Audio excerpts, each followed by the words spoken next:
Bienvenue à toi dans cette nouvelle série de vidéos qui va se dérouler au cours des 4 prochaines semaines. On va voir ensemble aujourd'hui toute la méthode d'analyse que j'utilise justement pour rentrer en position sur le marché. Mon but au cours de ces 4 prochaines vidéos est de te donner un maximum de valeur pour que dans 4 semaines tu sois en capacité de pouvoir analyser un graphique de A à Z et surtout de pouvoir rentrer en position. Il faut savoir que toute cette formation et aujourd'hui toute la stratégie que moi j'utilise est basée sur les principes de la Smart Money Concept. Et donc l'objectif est de décomposer les 3 principes fondamentaux que j'utilise dans toutes mes stratégies.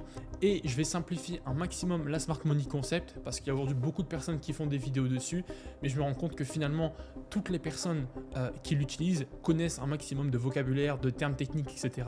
Mais concrètement sur un graphique, ils sont totalement perdus. Et on va commencer dès aujourd'hui avec la première partie sur les structures de marché et sur la fractalité. Dans cette vidéo, je vais t'apprendre à lire les mouvements qu'utilisent les institutions et repérer ce que 90% des traders ne voient pas sur le marché. Allez, c'est parti, on passe directement sur mon écran. Donc, il faut savoir qu'on a peu de temps, on a 4 semaines pour te donner un maximum d'informations de plus-value pour que tu saches repartir au bout de 4 semaines avec une analyse complète des marchés. Cette vidéo, l'objectif, comme je te l'ai dit, c'est de voir les structures de marché. Donc, on va essayer de reprendre tout de zéro. Je pense que si tu regardes cette vidéo, tu connais déjà la SMC, tu connais déjà les structures de marché. Mais crois-moi, je pense que tu ne les maîtrises pas à 100%.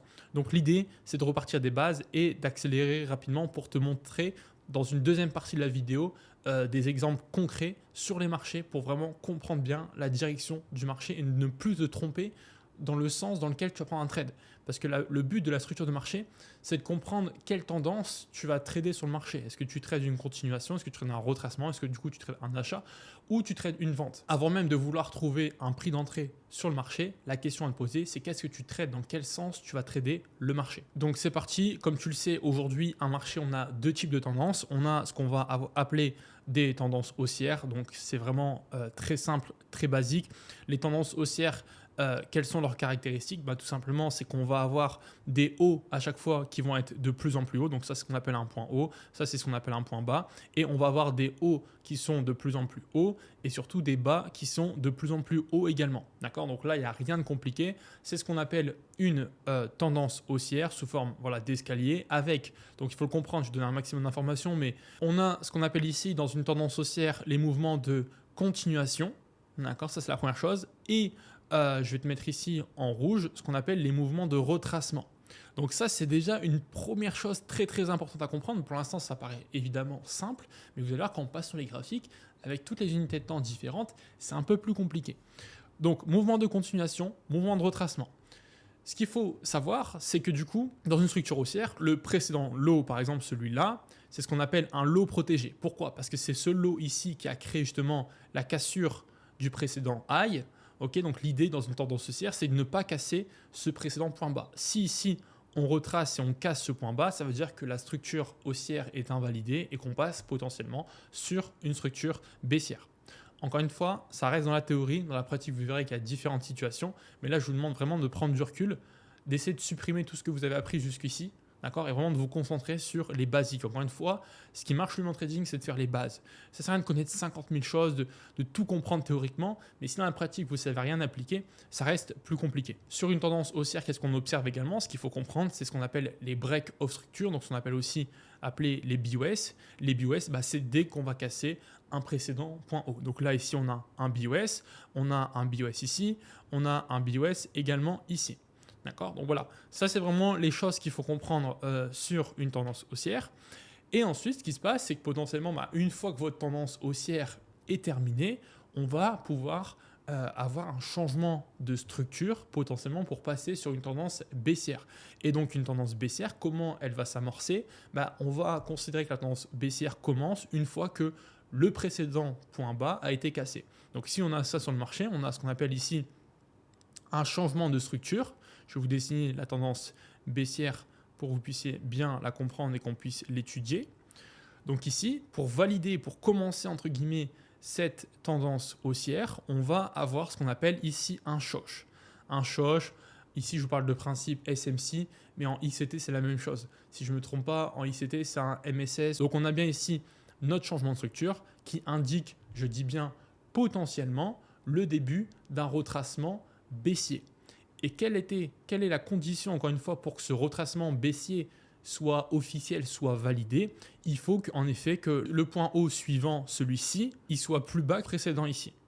Si on a par exemple, ça peut être le cas, un marché qui fait un changement de structure, mais finalement ce point haut ici est plus haut que le précédent, bah en fait ce qu'on va vite comprendre, vous allez voir par la suite, ça c'est encore une fois dans des exemples, qu'en fait finalement ça ici, c'était simplement une inducement qui était simplement une prise de liquidité. Peut-être qu'on est venu ici rechercher de l'imbalance et puis ensuite qu'on continue finalement notre tendance haussière. Ça c'est des choses qui arrivent, il va falloir l'étudier, le comprendre. Donc comme je dis, c'est pour ça que je dis, quand on a un choc, on a potentiellement le début d'une tendance baissière. Et donc pour valider officiellement qu'on est bien passé baissier sur la structure, il faut qu'on ait dans un premier temps ce high qui soit plus bas que ce précédent. Et surtout, ce qu'il faut, c'est qu'on ait ici à nouveau un BUS. Il faut qu'ici, voilà, on valide. Pour moi, à partir du moment où on a un high qui est plus bas que le précédent et un BUS ici, là, ok, on peut se dire, bam, bam, bam, la tendance baissière est en marche. Donc vraiment, c'est deux choses à comprendre. Si vous n'avez pas un plus haut, plus bas que le précédent, ça va pas pour moi. Et ensuite, il faut vraiment le BUS. On pourrait très bien avoir ici ce mouvement, le high ici en haut, mais on pourrait très bien avoir, alors là je vais dessiner autrement, avoir ici on a un fail, on n'arrive pas à aller plus bas, et finalement après, boum, on repart à la hausse. Donc vous voyez, il y a différents cas de figure. Là on reste sur de la théorie, je vais vous montrer des exemples juste après. Mais ça c'est vraiment ce qu'il faut garder en tête. Donc les caractéristiques d'une tendance baissière, elles sont assez simples. On a, comme je l'ai dit juste avant, des plus hauts de plus en plus bas. D'accord, on voit que nos plus hauts sont de plus en plus bas et des plus bas de plus en plus bas. Ok, donc c'est vraiment l'inverse en fait d'une tendance haussière sur le marché. Dans une tendance baissière, on va retrouver la même chose, on va retrouver des mouvements de continuation et des mouvements de retracement. Ici, on a bien, du coup, on va prendre ce mouvement de continuation baissier, ok, qu'on va mettre en bleu, et on va également avoir des mouvements de retracement ici en rouge. Ça, c'est vraiment super important parce que aujourd'hui, ce qu'il faut comprendre, alors là je parle de manière globale, 80% du temps, je vous invite à trader dans la tendance. Surtout si vous êtes débutant, vous n'avez pas un niveau vraiment avancé en trading confirmé. Moi, ce que je vous invite à faire lorsque vous êtes sur une tendance baissière, bah, c'est de chercher à vendre les points hauts, à vendre ici, à vendre ici. D'accord ? Pour justement trader les mouvements de continuation. Pourquoi ? Parce que déjà, vous êtes dans la structure. Et de deux, ça va être les mouvements les plus intéressants, les plus grands en termes de RR, en termes de risk-reward, en termes de pips.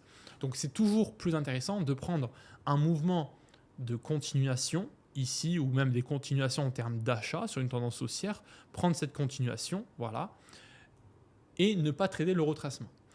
Vous pouvez trader le retracement, c'est pas interdit, mais je trouve qu'il y a beaucoup trop de personnes qui essaient de trader des retracements qui sont du coup à contre-tendance. Ici, si vous êtes en tendance haussière et vous cherchez à trader ce retracement, c'est une possibilité. Déjà, vous prenez un plus petit RR, vous avez moins de pips. Il faut être précis aussi, surtout en termes de TP. Si vous mettez votre TP ici, bah, que le trade s'arrête ici, le marché s'arrête ici, bah, vous n'allez pas toucher le TP et le trade va venir vous BE par la suite. Donc, c'est quand même un niveau pour moi plus confirmé. Maintenant, ça laisse quand même des belles opportunités. Mais pour moi, le plus simple, c'est vraiment aujourd'hui de pouvoir trader la continuation d'une tendance. Et enfin, la dernière chose que je dirais aujourd'hui sur les structures de marché et au niveau des tendances, c'est d'utiliser l'outil Fibonacci. Pour qu'aujourd'hui un marché soit sain entre guillemets et ce qu'on appelle à l'équilibre, il faut que le marché puisse avoir des mouvements de retracement.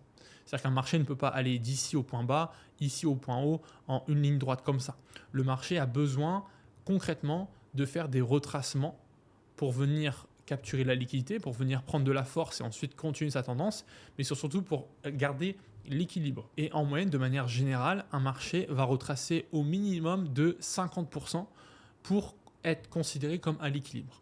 Ce qu'on appelle l'équilibrium, la zone d'équilibre, où justement, quand nous sommes dans une tendance haussière comme ça, on va attendre justement la zone de discount pour acheter, la zone basse, entre guillemets, on appelle ça les promotions, on achète. Quand vous achetez pendant les soldes, vous achetez en zone de promotion, ok.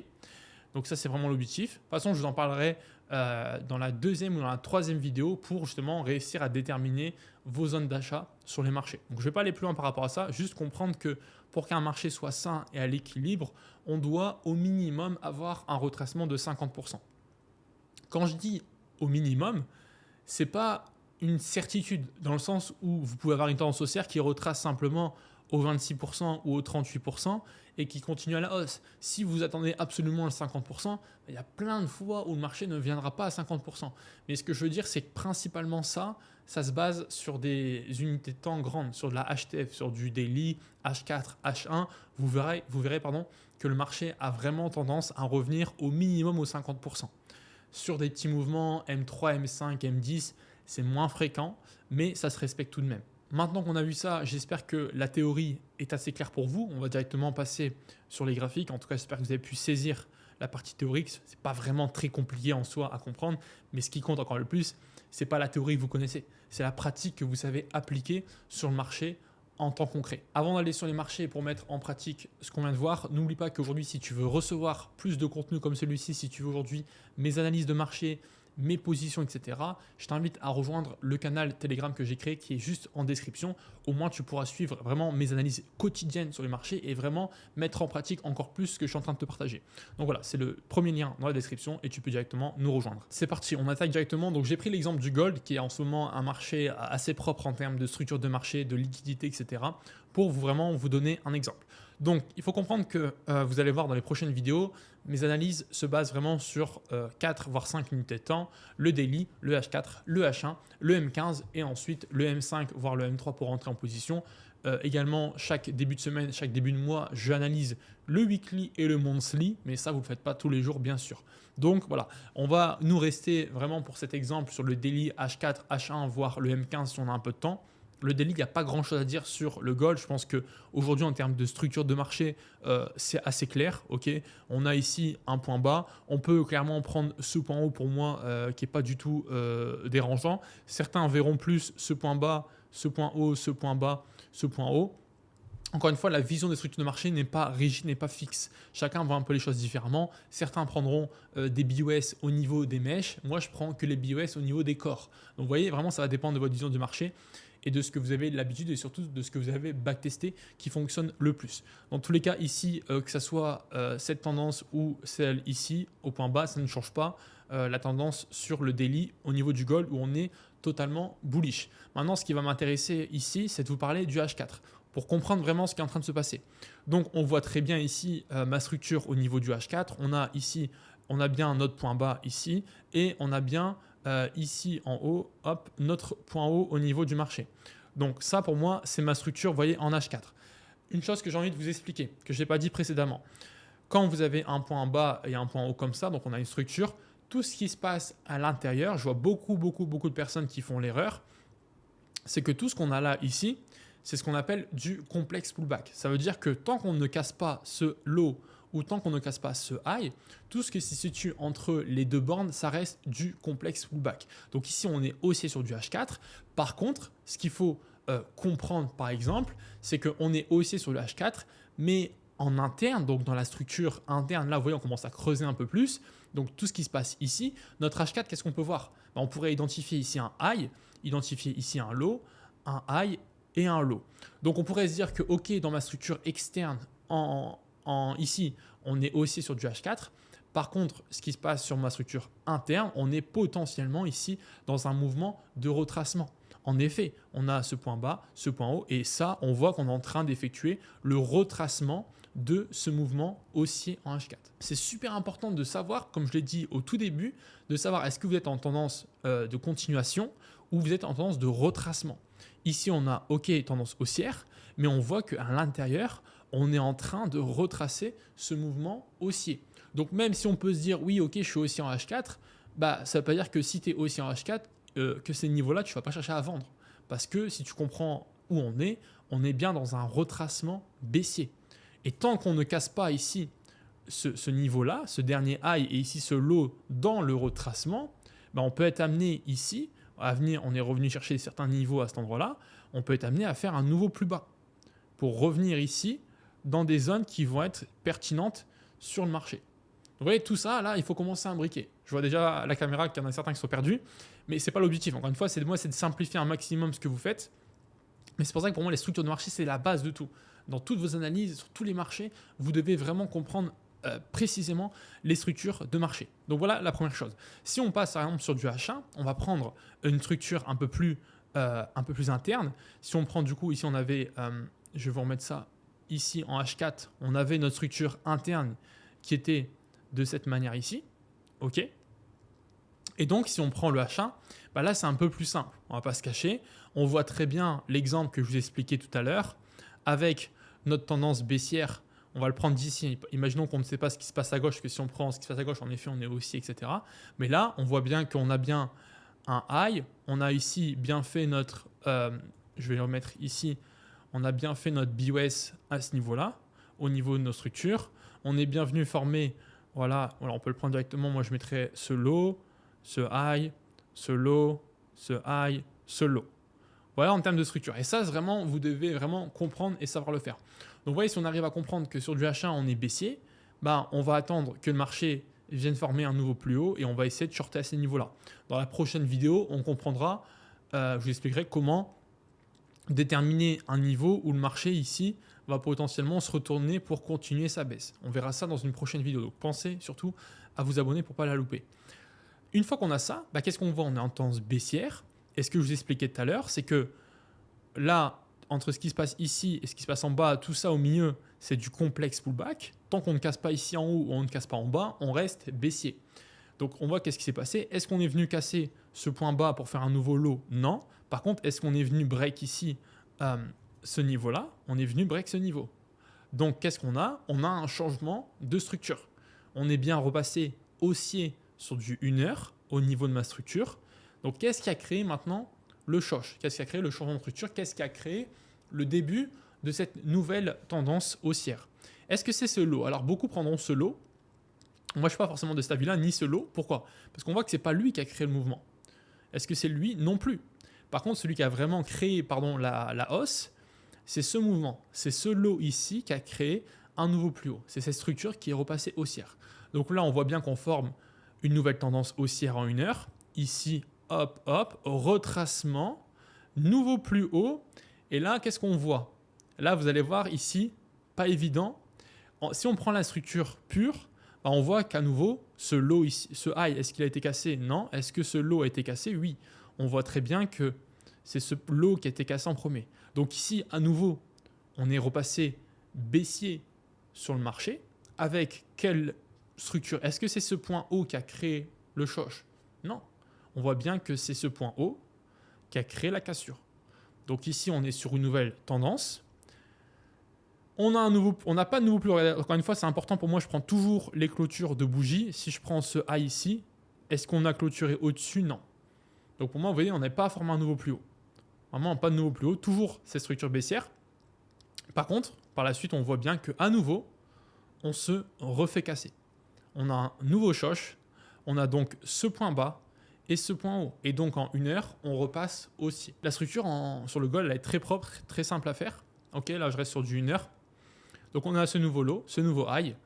Et ensuite, c'est la même chose. Ici, alors ici, vous verrez qu'avec les prochaines vidéos, je ne peux pas vous en dire plus. Mais si vous regardez bien les prochaines vidéos, vous allez comprendre que ici, ce n'est pas un nouveau high. Certains mettront un nouveau high, ils mettront un low ici. Vous verrez que dans l'étude des liquidités, vous allez comprendre que ici, ce n'est pas un nouveau high. C'est simplement une prise de liquidité. D'accord? Je vous expliquerai ça par la suite, puisque vous allez voir que si vous passez par exemple sur du 4 heures, bah vous vous rendez compte que voilà, on ne casse pas et que ça, c'est simplement une prise de liquidité à la hausse pour ensuite aller à la baisse au niveau du marché. Je ne vais pas aller plus loin, je vous tease simplement ce qui vous attend dans les prochaines vidéos, mais ça, vous voyez, c'est une erreur fréquente. C'est tellement une erreur fréquente que beaucoup de gens font, c'est-à-dire qu'ici, ils voient une nouvelle cassure, donc ici, ils voient simplement ce qu'on appelle un BOS pour continuer à la hausse. Je vous donne vraiment l'exemple et le piège que beaucoup de gens font. Ils voient un BOS, ils vont se dire, ok, qu'est-ce qui a créé ce nouveau haut? Ben, c'est ce low. Qu'est-ce qu'ils vont trouver? Ils vont essayer de trouver un order block à ce niveau-là, à l'achat, ou ils vont même trouver potentiellement ce breaker block, peu importe. Et donc, pour eux, ici, on aura une zone de demand d'achat. Ils vont faire quoi? Ils vont essayer de chercher un achat. Ici, mettre le SL en dessous du lot et acheter. Et là, boum, et sell. Vous voyez, ça c'est l'erreur courante que beaucoup de gens vont faire, que ce soit en 1 heure, que ce soit en 5 minutes, sur du 1 minute, 3 minutes, peu importe toutes les UT. Si vous ne comprenez pas ce qui se passe, si vous ne comprenez pas bien la structure de marché, vous allez vous faire piéger au niveau du marché. Donc vraiment, regardez bien les prochaines vidéos qui vont arriver parce que je vais vraiment tout vous détailler sur les erreurs à ne pas commettre. Donc ça, c'est un des pièges justement avec les liquidités qu'on verra ensemble la semaine prochaine. Mais si on continue la structure, en fait, vous allez voir que simplement ça, c'est une prise de liquidité ici. Là, on voit qu'on est venu break au niveau de ce marché. Donc, on peut mettre ici le low. Moi, je l'aurais mis plus ici parce qu'encore une fois, c'est une prise de liquidité, le choche ici. D'accord? Donc, on aurait un point haut, le low ici, un high et un low. Voilà. Et encore une fois, tout ce qui se passe dedans ici, c'est ce qu'on appelle du complexe pullback. Donc, voilà rapidement comment identifier la structure de marché. On pourrait le faire, sur du 4 heures, on l'a fait, on reste toujours haussier, mais on comprend que la structure interne était baissière. D'accord? On était dans un retracement. Là, si on prend le 1 heure, clairement, actuellement, si on prend le marché actuellement, on est dans une tendance baissière en 1 heure. Maintenant que vous avez fait ça, vous avez fait sur du daily, du H4, voire du H1, voire du M15, vous allez rencontrer un problème. Parce que vous allez rencontrer peut-être une tendance haussière en daily, vous allez rencontrer une tendance haussière en H4, vous allez rencontrer ici une tendance baissière en H1, et vous allez rencontrer par exemple une tendance baissière aussi en M15, parce que si on regarde le M15, c'est la même structure, c'est ce high et ce low ici. Donc deux sont haussières, deux sont baissières, donc qu'est-ce qu'on fait? Est-ce qu'on achète? Est-ce qu'on vend? Ça c'est souvent la question qu'on me pose. Ouais, Théo, je sais pas trop. On est haussier, on est baissier sur du H4, du coup je sais pas trop, j'achète, je vends, je suis perdu. Je suis perdu et là je me rends compte que c'est le problème de beaucoup de personnes et c'est pour ça que je vous fais aujourd'hui cette série de vidéos, c'est pour essayer de vous éclaircir un maximum. Et pourquoi vous êtes bloqué? Parce qu'aujourd'hui vous vous arrêtez simplement au stade des structures de marché. Mais pour comprendre l'order flow, pour comprendre la direction du marché, vous avez besoin de 3 piliers qui sont 1. Les structures de marché pour identifier les tendances et la fractalité. Vous avez besoin de 2, ce qu'on appelle les liquidités au niveau des marchés, donc les prises de liquidité, les zones de liquidité à comprendre, où est attiré le marché, dans quelle direction va aller le marché, par quelle liquidité il est attiré. C'est la deuxième chose. Et la troisième chose qu'on va devoir étudier ensemble, ce sont les zones d'intérêt, les zones de supply, de demand, d'order block, où le marché va émettre des réactions au niveau du prix. C'est en combinant ces 3 choses-là qu'on va voir ensemble au cours des 4 prochaines semaines que vous allez pouvoir justement réussir à comprendre la tendance, à comprendre la direction, à comprendre le biais directionnel, à comprendre l'order flow. Tout ça, c'est ce que vous avez besoin de maîtriser absolument en trading. Si vous ne maîtrisez pas ça, vous ne pourrez pas aujourd'hui prendre des positions en M3, en M5 sur le marché. La base des bases, c'est de comprendre ces 3 choses-là. Donc vous l'avez vu aujourd'hui, on a vu ensemble comment étudier les structures de marché. Je vous invite à refaire ce travail chez vous, à prendre des graphiques et à vous entraîner encore.